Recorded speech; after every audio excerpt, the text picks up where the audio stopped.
Hi everyone, this is Ramesh. Welcome to Ramesh sir maths class. మనం 10th మ్యాథ్స్లో భాగంగా pair of linear equations in 2 variables అనే చాప్టర్ని discuss చేస్తున్నాం కదా. ఆల్రెడీ ఈ చాప్టర్లో 5 పార్ట్స్ని అప్లోడ్ చేయడం జరిగింది. వాటిలో ఎక్సర్సైజ్ నెంబర్ 4.1లో ఉన్న అన్ని ప్రాబ్లమ్స్ని, అలాగే సబ్స్టిట్యూషన్ మెథడ్, ఎలిమినేషన్ మెథడ్స్ గురించి డిస్కస్ చేయడం జరిగింది. ఆ వీడియోస్ ఏమైనా చూడట్లయితే వాటి యొక్క లింక్ని కింద డిస్క్రిప్షన్లో ఉంచుతాను, అక్కడి నుంచి చూడొచ్చు. ఈ రోజు వీడియోలో ఎక్సర్సైజ్ నెంబర్ 4.2లో ఉన్న ప్రాబ్లమ్స్ని ఎలా ఆన్సర్ చేయాలో డిస్కస్ చేద్దాం.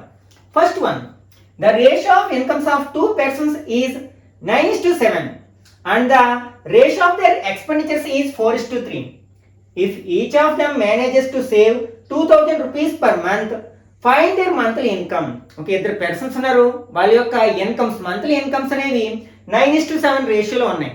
అలాగే ఎక్స్పెండిచర్స్ అంటే వాళ్ళ యొక్క ఖర్చులేమో 4:3 రేషియోలో ఉన్నాయి. ఇలా ఖర్చు చేసిన తర్వాత each person monthly 2000 rupees savings చేస్తున్నట్లయితే వాళ్ళ యొక్క మంత్లీ ఇన్కమ్స్ ఫైండ్ అవుట్ చేయాల్సి ఉంది. ఇక్కడ మనకి రేషియోస్ ఇచ్చారు కాబట్టి సమ్ వేరియబుల్స్ తీసుకుంటాం. ఏం చేస్తాం మనం? ఫస్ట్ వాళ్ళ యొక్క మంత్లీ ఇన్కమ్స్ అంటే ఇన్కమ్స్ యొక్క రేషియో ఇచ్చారు కదా 9:7 అని. ఇలా రేషియో ఇచ్చినప్పుడు ఏం చేస్తాం? ఒక వేరియబుల్ తీసుకుని వాళ్ళ యొక్క ఇన్కమ్స్ని 9x 7x అనుకుంటాం. అట్లాగే ఇక్కడ ఎక్స్పెండిచర్స్ యొక్క రేషియోస్ కూడా ఇచ్చారు 4:3. అయితే ఫస్ట్దేమో ఇన్కమ్స్, సెకండ్దేమో ఎక్స్పెండిచర్, కాబట్టి సేమ్ వేరియబుల్ వాడకూడదు ఇక్కడ. కాబట్టి ఇంకొక వేరియబుల్ తీసుకున్నట్లయితే y తీసుకున్నట్లయితే అప్పుడు వాళ్ళ యొక్క ఎక్స్పెండిచర్స్ ఏమనుకుంటాం? 4y, 3y అనుకుంటాం. లెట్ దేర్ మంత్లీ ఇన్కమ్స్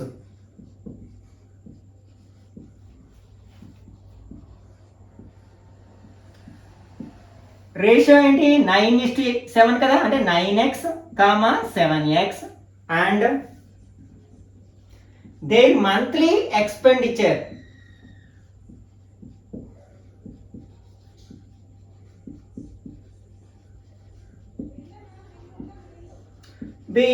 ఇక్కడ ఏ రేషియోలో ఉన్నాయి? 4:3 రేషియోలో ఉన్నాయి. కాబట్టి ఇక్కడ వేరొక వేరియబుల్ తీసుకున్నాను, అంటే 4y, 3y అన్నమాట. ఇప్పుడు మనకి సేవింగ్ ఎలా వస్తుంది? ఇన్కమ్లోంచి ఎక్స్పెండిచర్ మైనస్ చేస్తే వస్తుంది కదా. కాబట్టి ఇచ్చిన దాని ప్రకారం మనం ఈక్వేషన్స్ ఎలా రాయించినట్టు గివెన్. ఫస్ట్ ఇద్దరు కూడా ఒక్కొక్కరు 2000 చొప్పున సేవ్ చేస్తున్నారు కదా.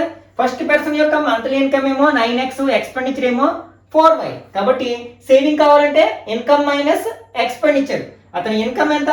9x మైనస్ ఎక్స్పెండిచర్ ఎంత? 4y. అతను మంత్లీ ఎంత సేవ్ చేస్తాడు? 2000 rupees. కాబట్టి ఇది ఎంత అవుతుంది అనమాట? 2000 rupees. ఇది ఈక్వేషన్ 1 అవుతుంది. ఇప్పుడు సెకండ్ పర్సన్ గురించి మాట్లాడుకున్నట్లయితే అతని యొక్క మంత్లీ ఇన్కమ్ ఏంటంటే 7x, అలాగే ఎక్స్పెండిచర్ 3y. ఇన్కమ్లోంచి ఎక్స్పెండిచర్ మైనస్ చేస్తే సేవింగ్ వస్తుంది కదా. ఇతను కూడా మనకి మంత్లీ 2000 సేవింగ్ చేస్తున్నాడు కదా, కాబట్టి ఈక్వల్ టు 2000 అవుతుంది అనమాట. దీన్ని ఈక్వేషన్ 2. ఓకే, ఇప్పుడు మనం ఈ రెండింటిని సాల్వ్ చేసినట్లయితే ఇక్కడ మనం నచ్చిన మెథడ్ని ఎంచుకోవచ్చు. మనకి ఆల్జిబ్రిక్ మెథడ్స్ గురించి డిస్కస్ చేసాం కదా ప్రీవియస్ వీడియోలో, సబ్స్టిట్యూషన్ మెథడ్, ఎలిమినేషన్ మెథడ్. మనం ఆ రెండింటిలోని ఎలిమినేషన్ మెథడ్ అనేది కొంచెం సింపుల్గా ఉంటుంది కాబట్టి దాన్ని అప్లై చేయడానికి ప్రయత్నిద్దాం. మనకి ఇది 3 కేసెస్ గురించి మాట్లాడుకున్నాం. అందులో ఏ కేసు అంటే ఫస్ట్ కేసు కాదు, అంటే ఇక్కడ x యొక్క కోఎఫిషియెంట్లు ఈక్వల్గా లేవు, y యొక్క కోఎఫిషియెంట్స్ ఈక్వల్గా లేవు. అట్లాగే సెకండ్ కేసు కూడా కాదు, ఎందుకంటే ఏ ఒక్క ఈక్వేషన్ ఒక నెంబర్తో మల్టిప్లై చేస్తే కోఎఫిషియెంట్స్ ఈక్వల్ అయ్యే ఛాన్స్ లేదు. కాబట్టి ఏం చేస్తాం? థర్డ్ కేసు, అంటే 2 ఈక్వేషన్స్ని మనం 2 డిఫరెంట్ నెంబర్స్తో మల్టిప్లై చేయాలి. ఫర్ ఎగ్జాంపుల్ ఇక్కడ y యొక్క కోఎఫిషియెంట్స్ చిన్నగా ఉన్నాయి కాబట్టి వాటి యొక్క కోఎఫిషియెంట్స్ తీసుకున్నట్లయితే మనం ఫస్ట్ ఈక్వేషన్ని సెకండ్ ఈక్వేషన్లో y యొక్క కోఎఫిషియెంట్ 3 తోటి, అలాగే సెకండ్ ఈక్వేషన్ని ఫస్ట్ ఈక్వేషన్లో y యొక్క కోఎఫిషియెంట్ 4 తోటి మల్టిప్లై చేసినట్లయితే, అంటే 3తో ఈచ్ అండ్ ఎవ్రీ టర్మ్ని మల్టిప్లై చేసినట్లయితే 9 3s are 27x minus 3 4s are 12y equal to 3 into 2000 అంటే 6000 అవుతుంది. ఓకే, నెక్స్ట్ ఇప్పుడు మనం ఏం చేయాలి? సెకండ్ ఈక్వేషన్ 4తో మల్టిప్లై చేయాలి. 4 7s are 28x minus 4 3s are 12y equal to 4 2s are 8000. Okay, ఇప్పుడు మనం ఏం చేస్తాం? తర్వాత y యొక్క కోఎఫిషియెంట్స్ని ఈక్వల్ చేస్తాం. ఇప్పుడు వాటి యొక్క సైన్లు అబ్జర్వ్ చేస్తాం. ఒకే సైన్ ఉంటే సబ్ట్రాక్ట్ చేయాలి, డిఫరెంట్ సైన్స్ ఉంటే యాడ్ చేయాలి. ఇక్కడ మనకు ఒకే సైన్స్ ఉన్నాయి రెండింటికి కూడా, కాబట్టి ఇక్కడ ఏం చేస్తాం, మనం సబ్ట్రాక్ట్ చేస్తాం. సబ్ట్రాక్ట్ చేసినప్పుడు ఏం చేస్తాం, కింద ఈక్వేషన్ యొక్క సైన్ మార్చుదాం కదా. ఇది ప్లస్ అంటే మైనస్ అవుతుంది, ఇది మైనస్ కాబట్టి ప్లస్ అవుతుంది, ఇది ప్లస్ కదా మైనస్ అవుతుంది. ఇప్పుడు మనం ఈ రెండింటిని యాడ్ చేసినట్లయితే ఇది ఏమవుతుంది, -12y + 12y గెట్స్ క్యాన్సిల్, 0 అయిపోతుంది. ఒకటి ప్లస్ ఒకటి మైనస్ ఉంటే ఏం చేస్తాం, సబ్ట్రాక్ట్ చేస్తాం. 28లోంచి 27 మైనస్ చేస్తే 1 అంటే 1x, దాన్ని మనం x అని రాస్తాం. కాకపోతే లార్జెస్ట్ నెంబర్కి మైనస్ ఉంది కాబట్టి -x ఈక్వల్ టు, ఇక్కడ మనం ఇది +6000 -8000, ఇక్కడ కూడా మనం సబ్ట్రాక్ట్ చేయాలి. 8000లోంచి 6000 మైనస్ చేస్తే 2000. అయితే లార్జెస్ట్ నెంబర్కి మనకి మైనస్ ఉంది కదా, కాబట్టి మైనస్ నెంబర్ వస్తుంది. ఇప్పుడు బోత్ సైడ్స్ మైనస్తో మల్టిప్లై చేసినట్లయితే x ఈక్వల్ టు ఎంత అవుతుంది అనమాట, 2000 అవుతుంది. ఓకే, మనకి x వాల్యూ తెలిస్తే వాళ్ళ యొక్క ఇన్కమ్స్ చెప్పేసేసేయచ్చు. ఎందుకంటే వాళ్ళ ఇన్కమ్స్ ఏంటి, 9x 7x, x వాల్యూ తెలిసింది కదా మనకి, వాటిలో సబ్స్టిట్యూట్ చేసినట్లయితే వాళ్ళ ఇన్కమ్స్ వచ్చేస్తాయి. Therefore income of monthly income అనమాట, income of first person equal to, యాక్చువల్గా మనం ఏమనుకున్నాం 9x అనుకున్నాం, కాబట్టి 9 × 2000, 9 2s are 18 అంటే 18,000 అవుతుంది. అలాగే ఇన్కమ్ ఆఫ్ అంటే monthly income of second person equal to, second person యొక్క మంత్లీ ఇన్కమ్ ఎంత 7x కదా, అంటే 7 × x ఎంత వచ్చింది మనకి 2000 ఈక్వల్ టు 7 2s are 14,000. ఇక్కడ మనకి వైతో పని లేదు.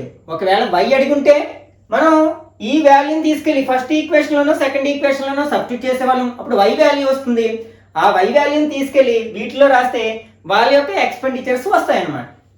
Okay, next second one, the sum of 2-digit number and the number obtained by reversing the digits is 66.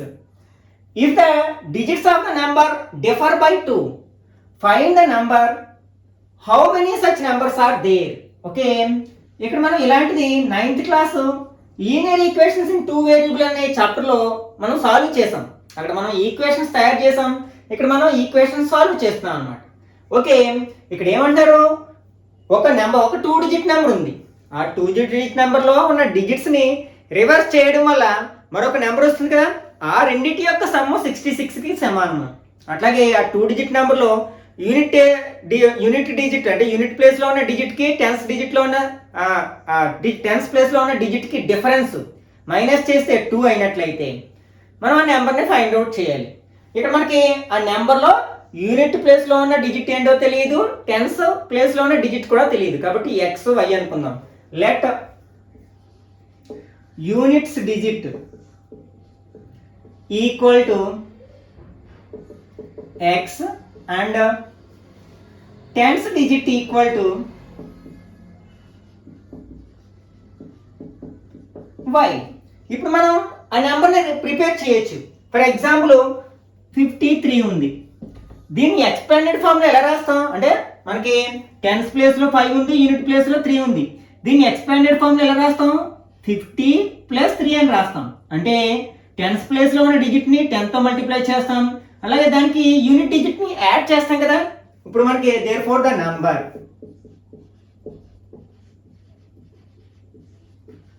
ఆ నంబర్ ఏమవుతుంది, ఇప్పుడు ఏం చేస్తాం మనం, దీన్ని బేస్గా తీసుకున్నట్లయితే టెన్స్ డిజిట్ అంటే టెన్స్ ప్లేస్లో ఉన్న డిజిట్ని 10తో మల్టిప్లై చేయాలి. అంటే ఇక్కడ టెన్స్ డిజిట్ని ఏమనుకున్నాం, y అనుకున్నాం కదా, దీన్ని 10తో మల్టిప్లై చేస్తే 10y అవుతుంది. దానికి యూనిట్ డిజిట్ని యాడ్ చేయాలి, అంటే యూనిట్ డిజిట్ని x అనుకున్నాం కదా, x అవుతుంది. అంటే ఆ ఒరిజినల్ నెంబర్ ఎంత అనమాట, 10y + x. ఇప్పుడు నెక్స్ట్ ఏమంటారు, ఆ నెంబర్లోని డిజిట్స్ని ఇంటర్చేంజ్ చేయడం. అంటే యూనిట్ ప్లేస్లో ఉన్న డిజిట్ని ఏమో టెన్స్ ప్లేస్లోకి, టెన్స్ ప్లేస్లో ఉన్న డిజిట్ని యూనిట్ ప్లేస్లోకి తీసుకొచ్చినట్లయితే అంటే the number obtained by interchanging the digits, the number obtained interchanging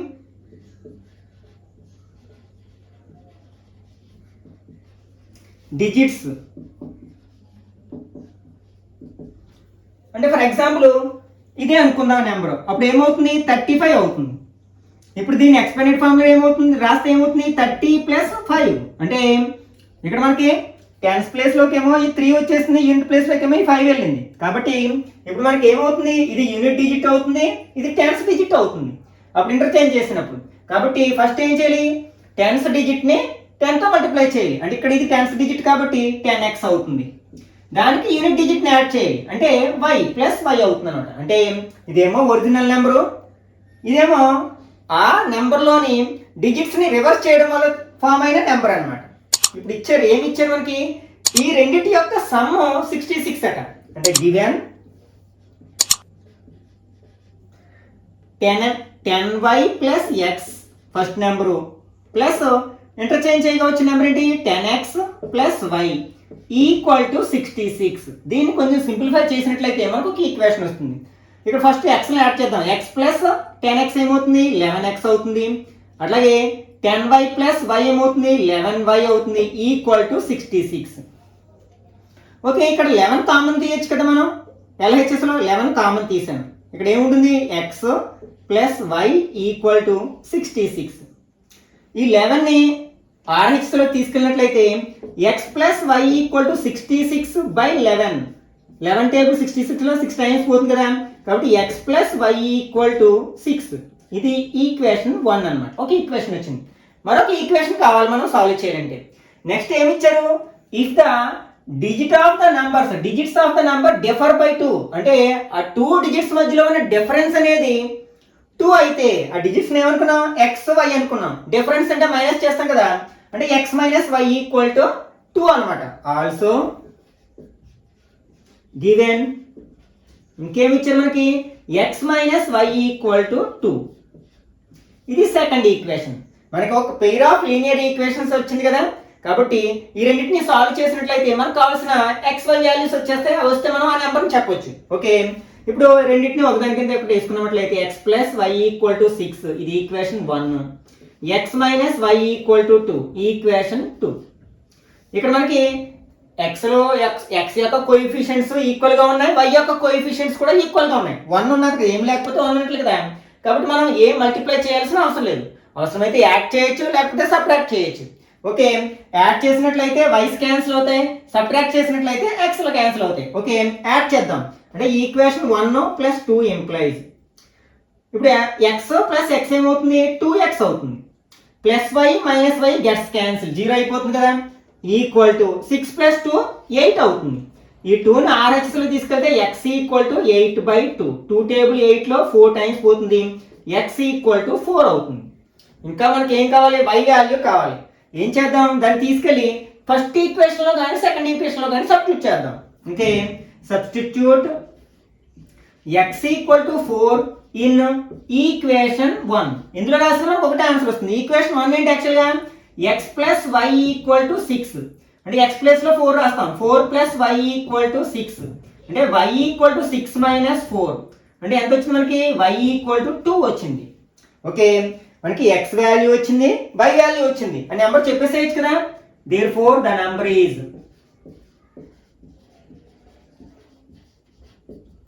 మనకి ఫస్ట్ 10th ప్లేస్లో ఉన్న నెంబర్ ఏంటి y కదా, అంటే y వాల్యూ ఎంత వచ్చింది 2 వచ్చింది. అలాగే యూనిట్ డిజిట్ ఏంటి x కదా, ఎంత వచ్చింది x వాల్యూ 24. ఓకే, ఇట్లాంటి నెంబర్స్ మనకి ఎన్ని ఉంటాయి అంటారు. మనం దీన్ని ఇంటర్చేంజ్ చేసినా కూడా మనకి ఇచ్చిన కండిషన్స్ని సాటిస్ఫై చేస్తుంది. అంటే దీన్ని ఇంటర్చేంజ్ చేస్తే ఏమవుతుంది 42 అవుతుంది. ఈ రెండు యాడ్ చేస్తే 24 + 42 ఎంత అవుతుంది 66 అవుతుంది.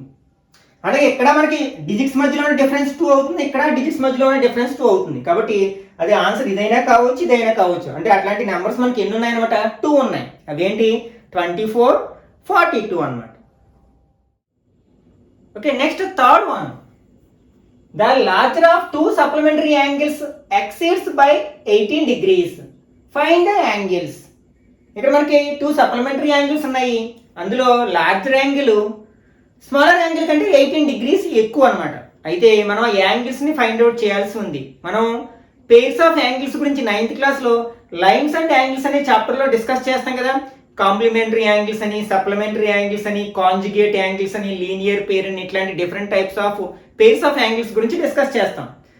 ఓకే, ఇక్కడ ఏమి ఇచ్చారు సప్లిమెంటరీ యాంగిల్స్ అని ఇచ్చారు అనమాట. మనకి సప్లిమెంటరీ యాంగిల్స్ అని ఎప్పుడు అంటాం? If the sum of two angles is 180 degrees then they are called supplementary angles. అంటే టూ యాంగిల్స్ని యాడ్ చేసినప్పుడు 180 degrees వస్తే ఆ పెయిర్ని, ఆ టూ యాంగిల్స్ని కలిపి సప్లిమెంటరీ యాంగిల్స్ అంటాం.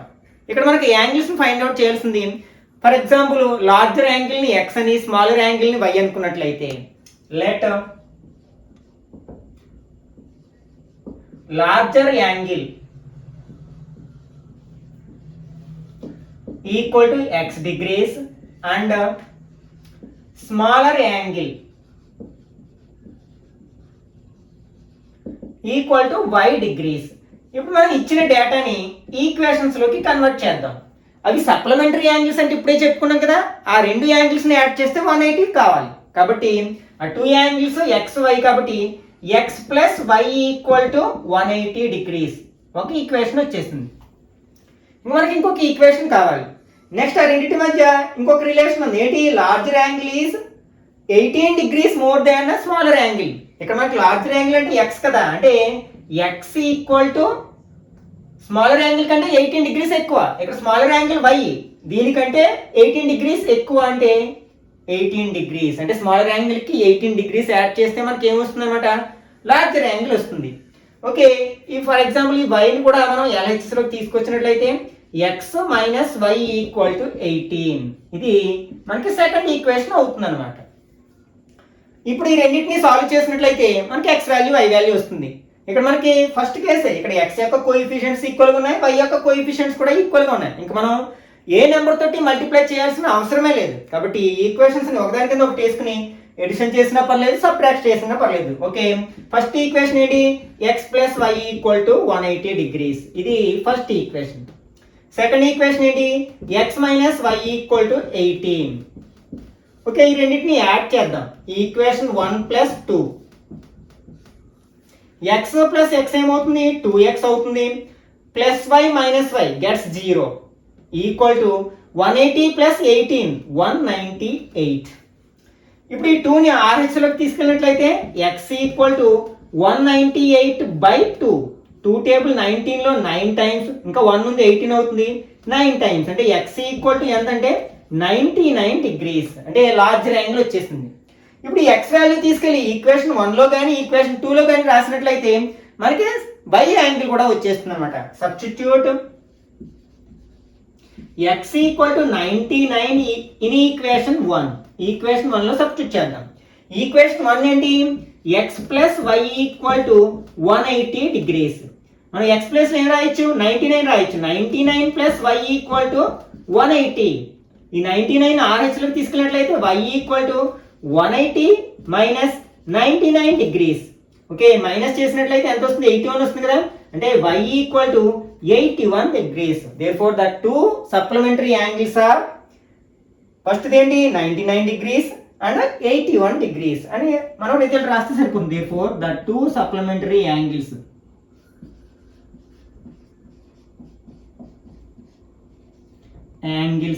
are 99 degrees and 99 and 81 degrees.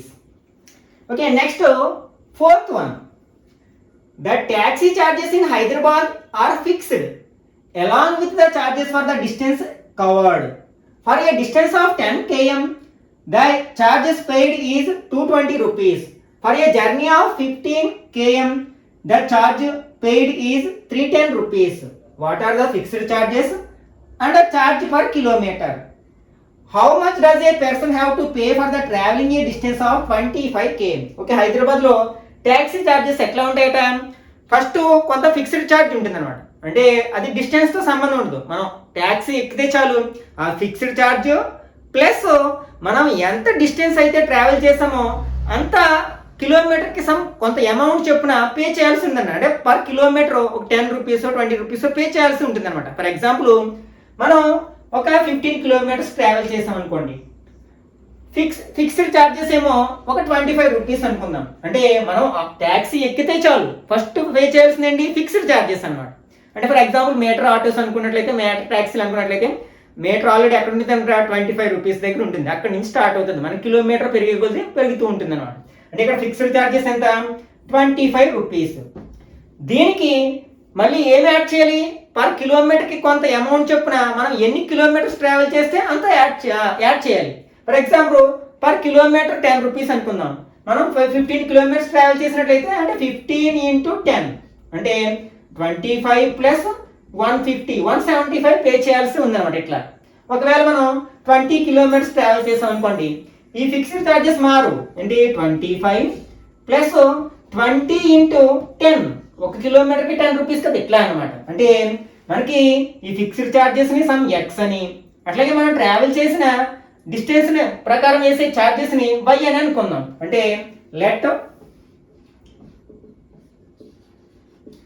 Fixed charges B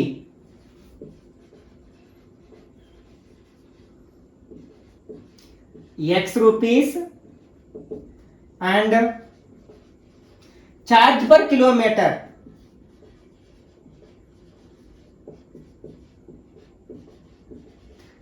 equal to some rupees y అనుకుందాం అనమాట.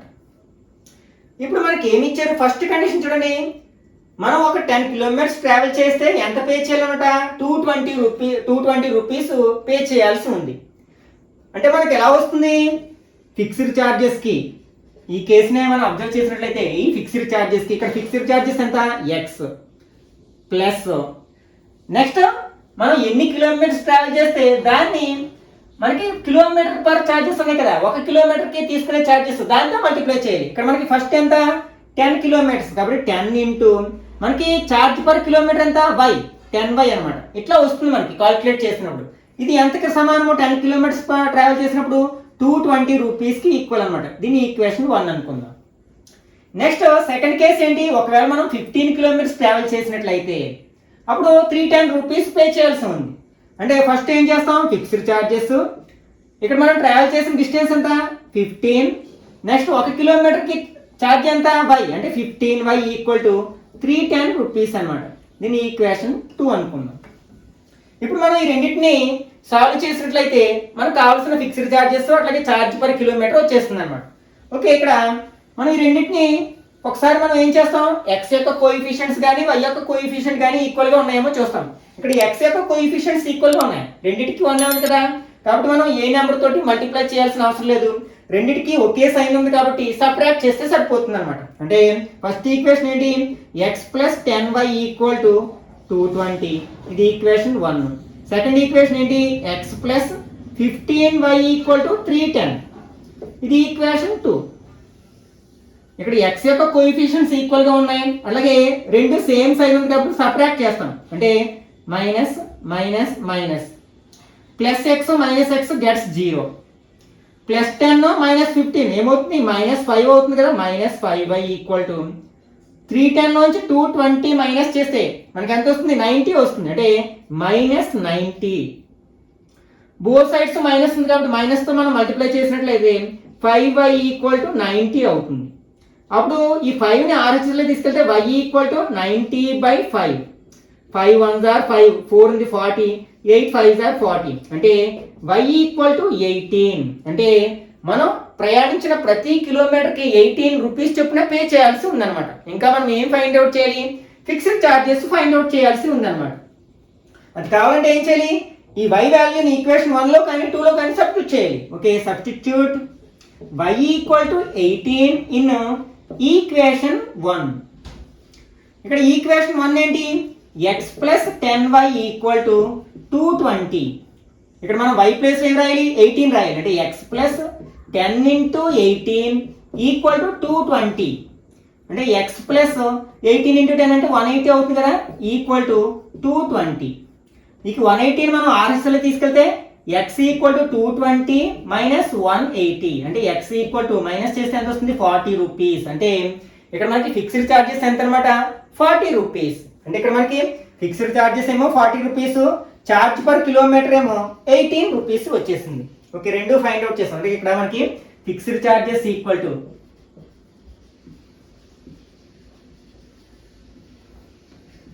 40, charge per kilometre equal to ఎంత అవుతుంది మనకి రూపీస్ 18. నెక్స్ట్ సెకండ్ క్వశ్చన్ అడిగారు, how much does a person have to pay for travelling a distance of 25 km? అంటే మనం second క్వశ్చన్కి answer చేద్దాం ఒకసారి. 25 కిలోమీటర్స్ ట్రావెల్ చేస్తే మనం ఎంత పే చేయాలి? ఫస్ట్ ఏం చేయాలి మనం? ఫిక్స్డ్ ఛార్జెస్కి, ఇక్కడ ఫిక్స్డ్ ఛార్జెస్ ఎంత? 40 ప్లస్ ట్రావెల్ చేసిన డిస్టెన్స్ ఎంత? 25 ఇంటూ ఛార్జ్ పర్ కిలోమీటర్ ఎంత? 18. దిస్ ఈక్వల్ టు 40 ప్లస్ 450 కదా, 450 అంటే 25 18 450 అవుతుంది. ఓకే, 450 ప్లస్ 40 ఎంత అవుతుంది? 490 రూపీస్. అంటే ఒకవేళ మనం 25 కిలోమీటర్స్ ట్రావెల్ చేసినట్లయితే we have to pay 490 rupees. Okay, next fifth one. A fraction becomes 4/5 if 1 is added to both numerator and denominator. If, however, 5 is subtracted from both numerator and denominator, the fraction becomes 1/2. What is the fraction? Okay, ఒక fraction లో numerator కి denominator కి 1 add చేసినట్లయితే అది 4/5 గా మారుతుంది అనమాట. ఒకవేళ న్యూమరేటర్ లోంచి డినామినేటర్ లోంచి 5 సబ్ట్రాక్ట్ చేసినట్లయితే 1/2 గా మారుతుంది. అయితే ఆ ఫ్రాక్షన్ మనం ఫైండ్ అవుట్ చేయాలి. అంటే మనం ఫ్రాక్షన్ కావాలంటే ఫస్ట్ న్యూమరేటర్ తెలియాలి, డినామినేటర్ తెలియాలి, అప్పుడే కదా మనం ఫ్రాక్షన్ చెప్పగలం. బట్ XY అనుకుందాం. Okay, let the numerator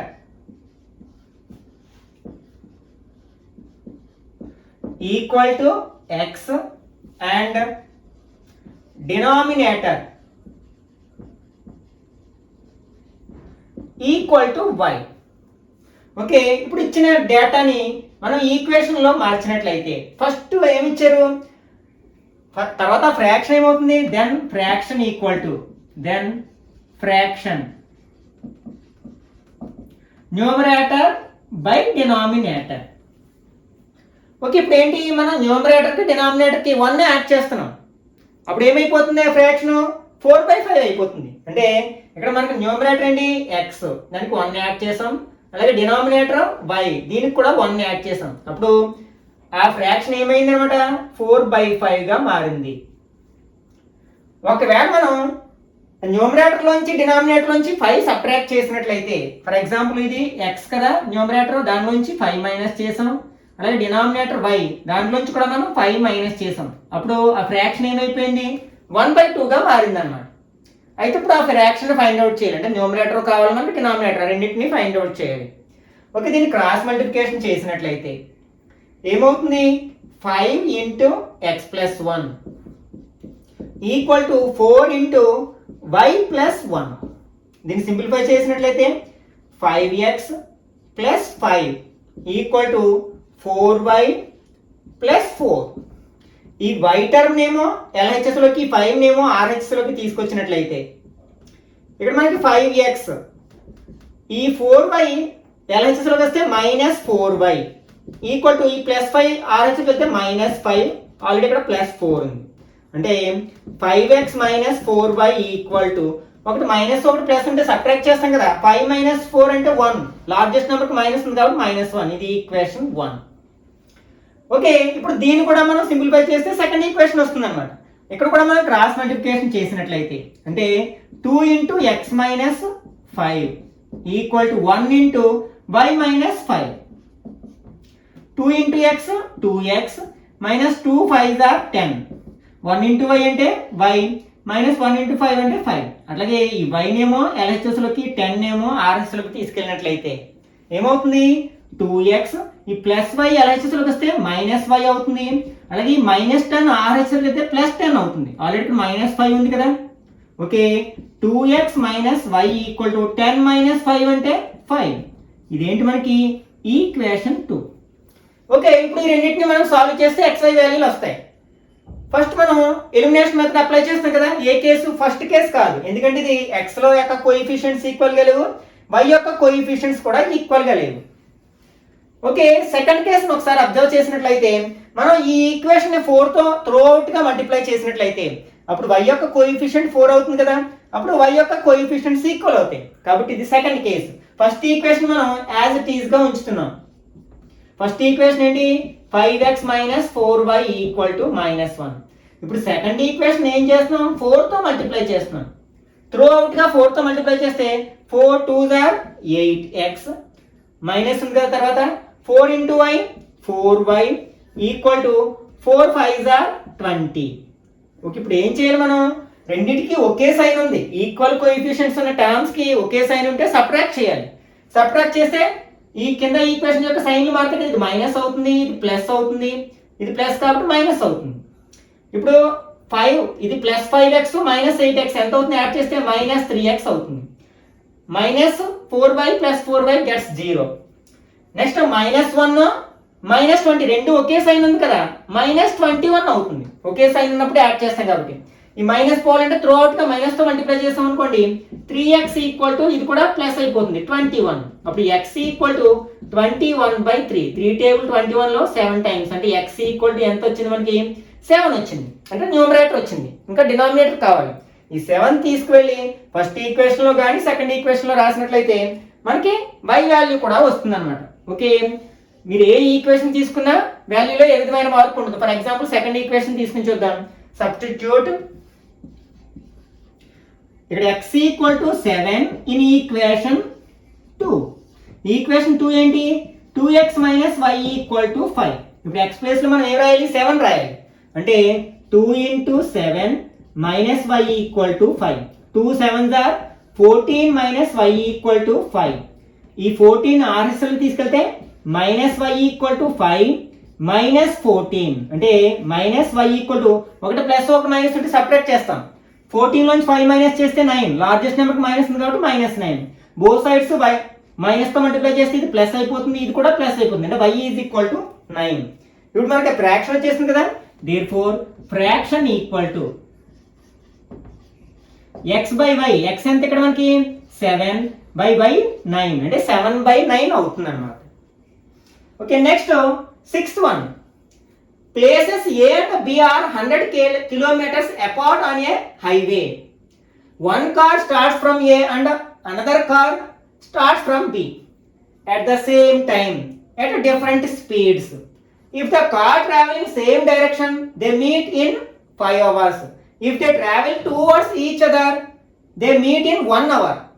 What are the speeds? Okay, ఒక హైవే మీద రెండు ప్లేసెస్ ఉన్నాయన్నమాట. ఫర్ ఎగ్జాంపుల్ ఇక్కడ ఏ అనే ప్లేస్ ఉంది, ఇక్కడ బి అనే ప్లేస్ ఉంది. ఇక్కడ నుంచి ఒక కార్ స్టార్ట్ అయింది, ఇక్కడ నుంచి ఒక కార్ స్టార్ట్ అయింది.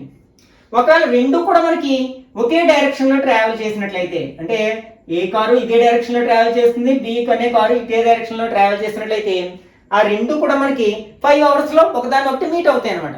ఒకే డైరెక్షన్ లో ట్రావెల్ చేస్తే ఎలా మీట్ అవుతాయనే డౌట్ వస్తుంది. ఒకవేళ మనకి ఇది స్లోగా ట్రావెల్ చేస్తే, ఇది స్పీడ్ గా ట్రావెల్ చేస్తే మరి ఇది ఎక్కడో చోట మీట్ అవుతుంది కదా, ఎందుకంటే దీని స్పీడ్ ఎక్కువ కాబట్టి. ఒకవేళ మనం ఆ రెండు ఒకదానికి ఒకటి ఆపోజిట్ లా ఒకే డైరెక్షన్ లో ఒకదాని వైపు ఒకటి టువర్డ్స్ ఈచ్ అదర్ ట్రావెల్ చేసినట్లయితే 1 hour లోనే మీట్ అయిపోతాయి అన్నమాట. అయితే వాటి యొక్క స్పీడ్స్ ఫైండ్ అవుట్ చేయాలి. అంటే ఇక్కడ మనం ఏ దగ్గర నుంచి బయలుదేరిన కారు యొక్క స్పీడ్ ఫైండ్ అవుట్ చేయాలి, అలాగే బి దగ్గర నుంచి బయలుదేరిన కారు యొక్క రెండు కార్స్ యొక్క స్పీడ్స్ ని ఫైండ్ అవుట్ చేయాలి. వాటిని x y అనుకుందాం. Let the speed of the car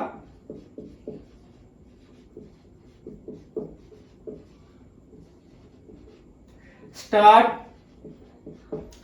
from A equal to x km per hour అంటే కిలోమీటర్స్ పర్ అవర్స్ లో మెజర్ చేస్తాం కదా స్పీడ్ ని. And the speed of the car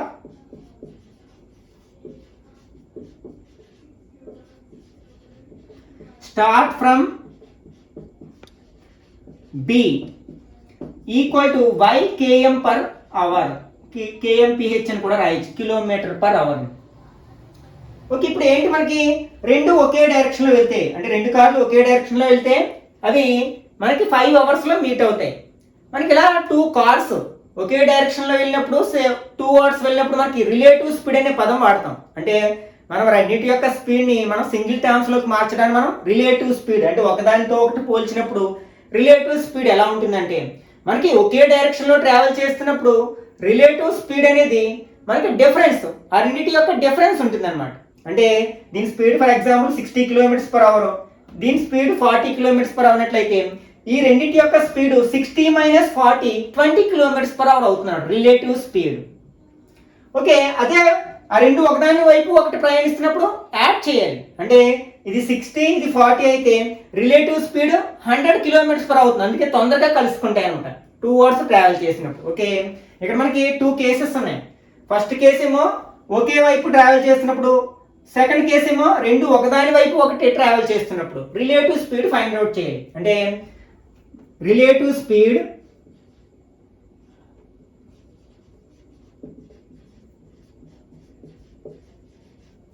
when cars travel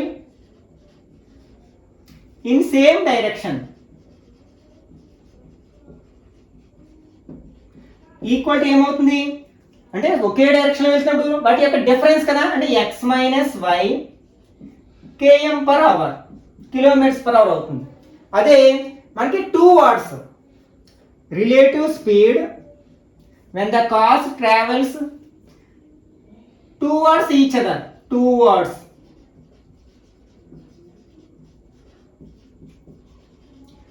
equal to అప్పుడు ఏమవుతుంది sum of the speeds అంటే x plus y km/h. Okay, relative speeds వచ్చాయి. Okay, మనకి స్పీడ్ కి ఫార్ములా ఏంటి? Speed equal to distance by time. Okay, speed equal to distance by time. Okay, ఇక్కడ మనం first case given అవి రెండు మనకి ఒకే డైరెక్షన్ లో ఒకే వైపు ట్రావెల్ చేసినప్పుడు 5 hours లో మీట్ అవుతాయి. ఇప్పుడు ఆ రెండింటికి మధ్య డిస్టెన్స్ ఎంతంటే 100 km కదా. స్పీడ్ ఎంత మనకి x మైనస్ వై, అంటే x minus y equal to distance ఎంత ఇక్కడ 100 km బై టైం. ఎంత టైం తీసుకున్నా మీట్ అవడానికి 5 hours. 5 టేబుల్ 100 లో 20 టైమ్స్ పోతుంది కదా, అంటే x minus y equal to 20. ఇది ఈక్వేషన్ 1. నెక్స్ట్ సెకండ్ ఏమి ఇచ్చారు? 2 hours ఈచ్ అదర్. ఒకదాని వైపు ఒక ట్రావెల్ చేసినప్పుడు 1 hour లోనే మీట్ అవుతున్నాయి. ఇదే ఫార్ములా అప్లై చేసినట్లయితే ఆల్సో ఇక్కడ రిలేటివ్ స్పీడ్ ఏంటి? x plus y equal to distance ఎంత 100 బై టైం ఎంత తీసుకున్నాయి 1 hour బై 100 బై 1 అంటే x plus y equal to 100. ఇది ఈక్వేషన్ 2. ఈ రెండింటిని సాల్వ్ చేసినట్లయితే మనకి x వాల్యూ y వాల్యూ వస్తాయి. ఇది ఫస్ట్ కేసు, మనకి x కోఎఫిషియెంట్స్ ఈక్వల్ గా ఉన్నాయి, y యొక్క కోఎఫిషియెంట్స్ కూడా ఈక్వల్ గా ఉన్నాయి. ఇక్కడ మనం ఏ నెంబర్ తోటి మల్టిప్లై చేయాల్సిన అవసరమే లేదు. కాబట్టి ఈ రెండింటిని మనం సాల్వ్ చేద్దాం. ఫస్ట్ ఈక్వేషన్ ఏంటి? x minus y equal to 20. Second equation x plus y equal to 100. Okay, రెండింటిని యాడ్ చేసినట్లయితే x ప్లస్ x ఎంత అవుతుంది? 2x minus y plus y gets cancel equal to 20 plus 100 120. ఈ 2ని RHS తీసుకున్నట్లయితే x ఈక్వల్ టు 120 బై 20 60 టైమ్స్ పోతుంది కదా, అంటే x ఈక్వల్ టు 60 km/h. అంటే ఇక్కడ మనకి ఏ నుంచి బయలుదేరిన కార్ యొక్క స్పీడ్ ఎంతంటే 60 km/h. ఇంకా బి నుంచి బయలుదేరిన కార్ యొక్క స్పీడ్ ఫైండ్ అవుట్ చేయాలి. ఈ వాల్యూ తీసుకెళ్ళి 1 లో కానీ 2 లో కానీ సబ్స్టిట్యూట్ చేసాం అనుకోండి. ఫర్ ఎగ్జాంపుల్ 2 లో రాసాం అనుకోండి, substitute x equal to 60 in equation 2. Equation 2 ఏంటి? x plus y equal to 100. x plus ఏం రాయొచ్చు? 60. అంటే 60 ప్లస్ వై ఈక్వల్ టు 100. అంటే y equal to 100 minus 60 equal to 40 కదా. అంటే సెకండ్ కార్ యొక్క స్పీడ్ అంటే y ఈక్వల్ టు 40 km/h అవుతుంది అన్నమాట. Okay, the speeds of the cars are 60 kmph and 40 kmph. Okay, ఈ ఎక్సర్సైజ్ లో మిగిలిన ప్రాబ్లమ్స్ ని నెక్స్ట్ పార్ట్ లో డిస్కస్ చేద్దాం. ఈ వీడియో నచ్చినట్లయితే లైక్ చేయండి, అలాగే మీ ఫ్రెండ్స్ కూడా షేర్ చేయండి. ఇట్లాంటి మరిన్ని వీడియోస్ కోసం ఛానల్ని సబ్స్క్రైబ్ చేసుకుని రెగ్యులర్ గా ఫాలో అవ్వండి.